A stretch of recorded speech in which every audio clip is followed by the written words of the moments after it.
Hello and welcome. In this video, we'll take a look at the Intel Arc A750 and its gaming performance both at QHD resolutions and at FHD or 1440p and 1080p. This card came onto the market about 2 years ago, Intel's first foray into discrete graphics, and it was a mixed bag. We're going to take a look at this 2 years now and how it compares to its biggest rival and of course the one with the largest mindshare, the NVIDIA RTX 4070.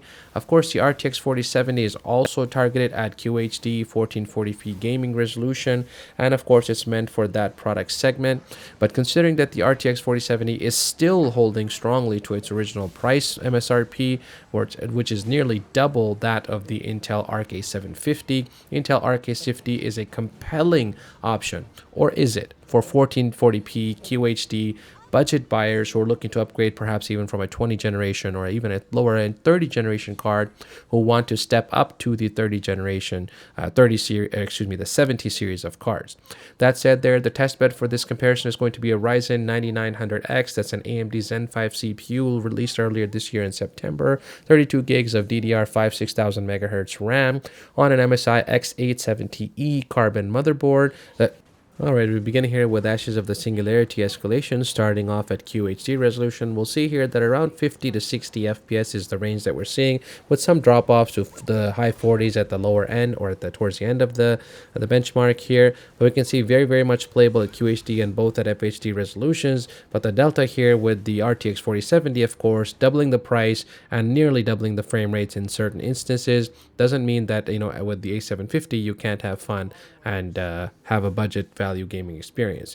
With Assassin's Creed Valhalla, we see a similar story here. At QHD resolution, we're straddling the 50 FPS mark. With FHD, that jumps up a little bit. But we see the delta here between that and the RTX 4070 is quite large. Now, mind you, all of these benchmarks here were done without XeSS or DLSS or any kind of upscaling tech or any frame generation for that matter. So we're feeling really true rasterized performance comparison here between the A750 and of course the RTX 4070 in the current generation of cards. When we jump over to Borderlands 3 here, we see a nice comparison again, 50 plus FPS starting out, so we're ranging between 40 and 60 FPS at QHD resolution. Mind you, all of these tests were done at the highest possible preset here in each game possible, and DX11 or DX12 for best performance where suitable. And at 100 FPS plus on the RTX 4070, still very playable at FHD resolution between 50 and 70 FPS, whereas the RTX 4070 takes that to whole new levels with high FPS gaming in all of these titles. Company of Heroes 3 exhibits a similar story. We start off here, very good performer. Now, mind you, with this game, it's going to have FSR turned on no matter what for the maximum resolution. So I left it on for both scenarios because we're not using XeSS or any specific NVIDIA DLSS or upscaling technology here to get a similar, or more comparable results here, as we can see in this game. Very playable, no issues whatsoever, except the dips towards the end of the benchmark there. With Cyberpunk 2077 running at the Ultra preset here, not using the RT Ultra or any ray tracing tech here, which means FSR is going to be on at some level by default to give us comparability between the two different GPUs.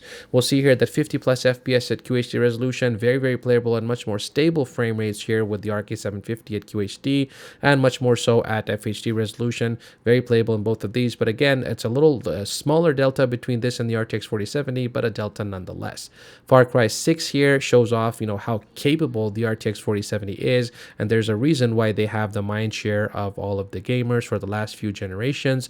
Just staggering 150 plus FPS here at QHD resolutions, where the Arc A750 is struggling to hit triple-digit figures here, hovering more around 50 to 70 FPS at QHD and around 100 FPS at the FHD resolution, with the RTX 4070 clearly farther ahead in the lead in this title.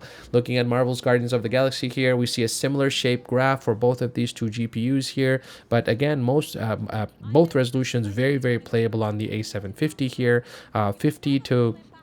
70 to 80 FPS resolution here. We're hitting tips of 100 FPS at QHD resolution, but the RTX 4070 here is clearly far ahead in the lead. And I think all of this comes down here to better optimization, better drivers, and just superior tech with RTX 4070, and that's what you buy into and that's what you pay for, and that's why they've earned and retained that gamer mindshare. So Returnal shows a very similar story here, 50 plus FPS or 50-ish FPS on the A750 at QHD resolution, still very playable.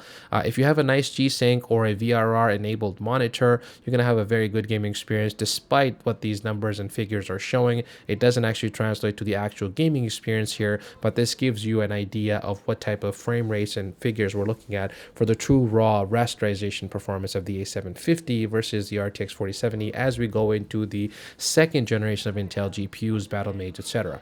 Shadow of the Tomb Raider here, very playable as well. You can see extremely high frame rates on the RTX 4070. That's not to say that, you know, it's not playable on the A750. We saw close to 80 to 90 FPS consistently at QHD resolutions with maximum graphics settings and no upscaling tech whatsoever. Very playable and a great overall experience in this game, despite which GPUs you select. Now, with the Talos Principle, a little older game, but a built-in benchmark here. This one shows here that this is a struggle for whatever reason for the A750 to hit, with the exception of that outlier towards the end of the benchmark here. They were pretty close in parallel, and you saw here what you see in FHD resolution is what was mimicked at QHD resolution, doubling of frame rates here with the RTX 4070. The A750 was barely struggling to hold on to 30 FPS at QHD resolution at ultra settings in this older title. The Crew Motorfest refused to run for whatever reason on my machine on the NVIDIA 4070 at FHD resolution. So we're just going to look at QHD here, a flat 60 locked on the RTX 4070 with very little change to that frame rate curve, or for the frame times for that matter. But we see here that the A750 is kind of all over the place here, going to below 40 to somewhere close to 60 and hovering in between. Still playable, but the occasional drops in frame rate that are noticeable. Total War Warhammer 3, again, a very demanding title, or it can be done again here at the Ultra preset here.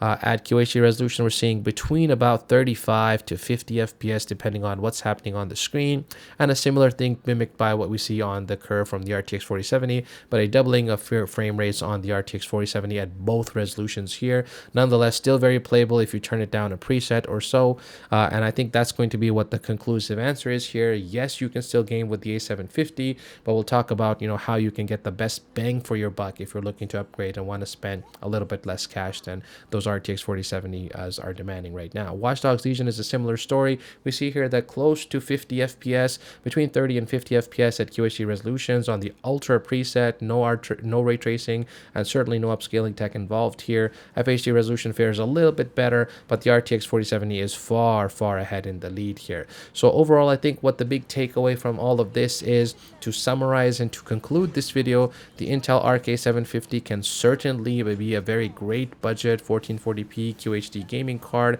if you don't mind tuning your game settings a little bit, and oftentimes that just means dropping it down from ultra to high, or in some cases medium, depending on how demanding the game is, and you'll get a very playable experience at 60 FPS locked or higher than 60 FPS in many titles on the budget-oriented Arc A750. And if you're able to pick it up on the used market, I would highly recommend it if you're coming from an older 10 or 20 series card from NVIDIA or some other manufacturer there.